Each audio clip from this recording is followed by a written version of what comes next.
Je voudrais pourtant dire qu'il n'y a pas de monde commun, ni même d'existence vivable, sans un fond de confiance originaire.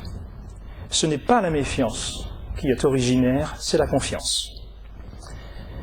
Par la naissance, par le simple fait que nous sommes nés, par le fait de la natalité, comme dirait peut-être Hannah Arendt, l'homme est mis au monde, confié au monde et invité ainsi à vivre dans le monde. Et il n'a d'autre ressource, sauf à refuser à vivre, que celle qui consiste à se fier, à se confier à ce monde. Il s'agit là de ce que j'appelle et de ce que j'appellerai encore une confiance originaire, éprouvée avant toute confiance particulière, empirique, et c'est ce que Husserl appelle la croyance au monde, dont il dit qu'elle est un sol universel, présupposé par toute activité, quelle qu'en soit la nature.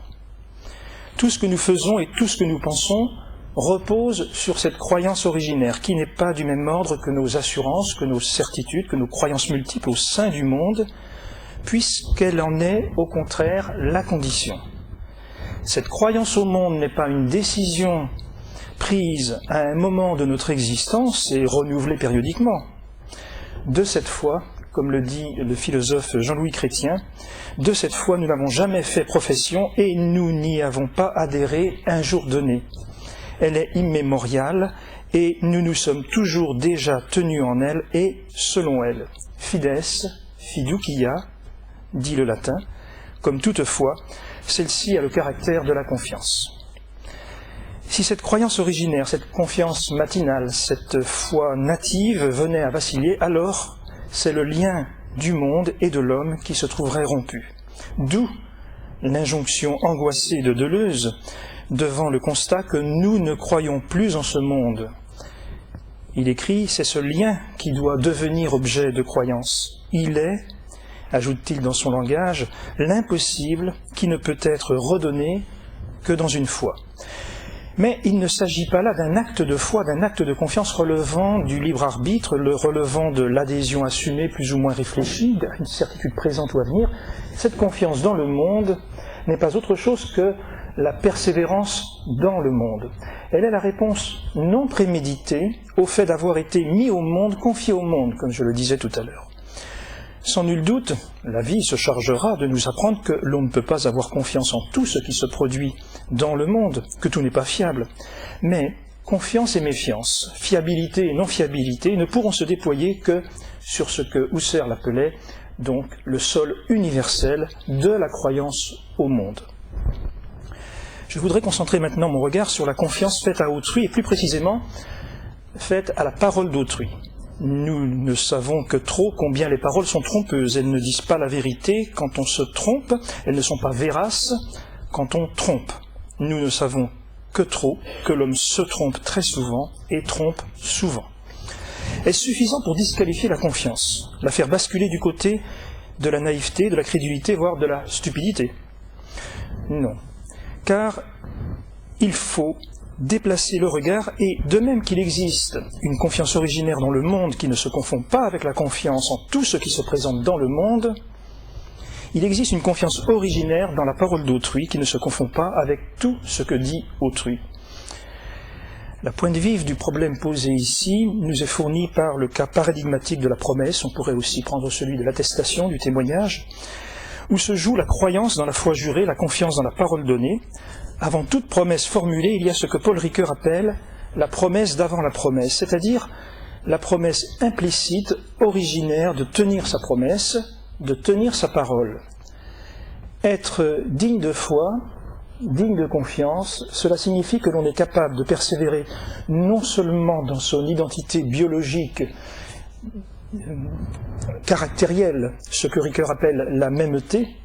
Pour cela, il n'y a pas besoin de promettre, il suffit d'être. Mais dans son engagement à être soi, malgré les circonstances, à demeurer constant dans sa volonté, en dépit des inclinations changeantes, et c'est ce que Ricoeur appelle l'identité ipséité.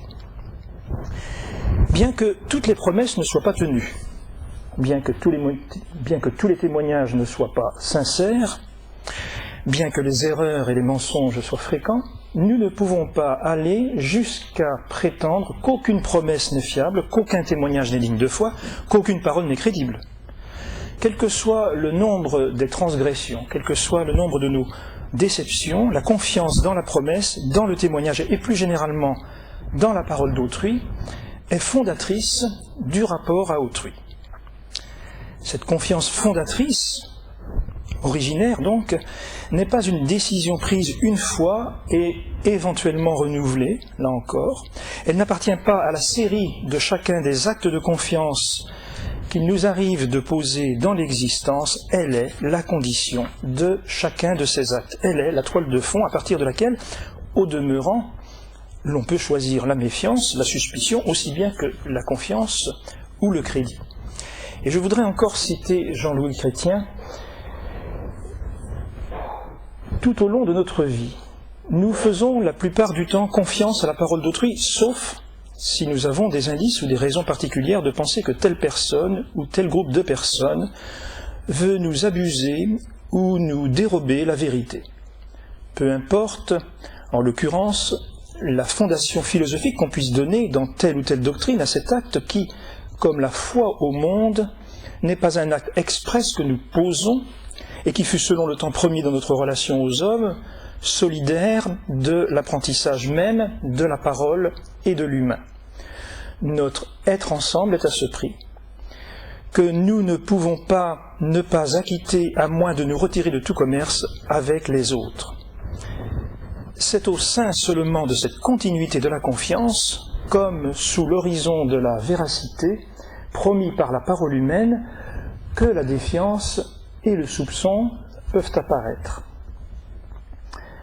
La vie donc serait tout simplement impossible s'il fallait vérifier la vérité et la véracité de chaque parole entendue. Autrement dit, si sur un fond de défiance originaire, il fallait à chaque fois repérer les paroles dignes de confiance. L'institution du langage, dans sa pratique usuelle, englobe une clause tacite de sincérité et, comme dit Paul Ricoeur, que je cite encore, et si l'on peut dire de charité. Je veux bien croire que vous signifiez ce que vous dites.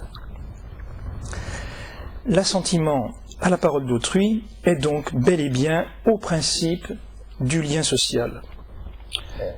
D'abord, avoir confiance dans la parole d'autrui, ensuite, douter si de sérieuses raisons nous y inclinent. Et non pas nous méfier de la parole d'autrui et ensuite nous y fier si de sérieuses raisons nous y poussent. Deux attitudes diamétralement opposées. Dans le premier cas, il s'agit d'assumer que nous sommes dans un monde partagé et la sûreté du lien social repose sur la confiance dans la parole d'autrui. Le crédit accordé à la parole d'autrui fait du monde social un monde intersubjectivement partagé. Ce que la confiance dans la parole d'autrui renforce, ce n'est pas seulement l'interdépendance, mais la similitude en humanité des membres de la communauté. Je crois qu'il faut le dire haut et clair dans un univers qui privilégie davantage la différence ou le droit à la différence. Il y a plus important, plus fondateur, c'est le droit à la similitude.